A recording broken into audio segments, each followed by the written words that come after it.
In this video, I'll show you how to install the ink cartridges for a HP DeskJet 2820e printer.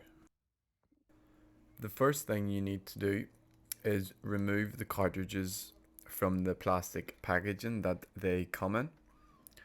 There will then be this orange strip that covers the printer contacts and the printer head. Just peel that strip off and make sure not to touch the print head or the contacts with your finger. Then come to the front of the printer and with your finger just pull open this door at the front, and then there is a secondary door in behind it.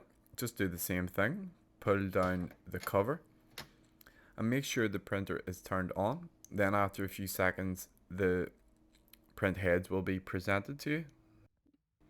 There will be a sticker on the bottom of the door telling you where to put each ink. So the black goes on the right and the color goes on the left.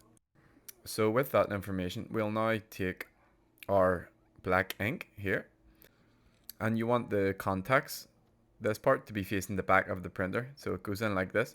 So with your finger and thumb, just glide it into the right hand slot. And once it's sitting like this, you need to secure it in place.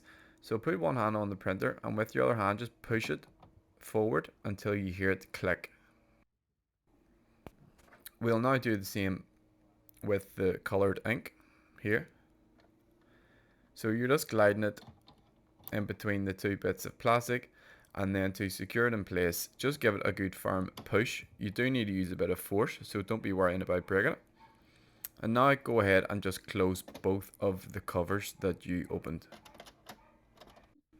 You'll then begin to hear the print heads moving around inside the printer. This is completely normal.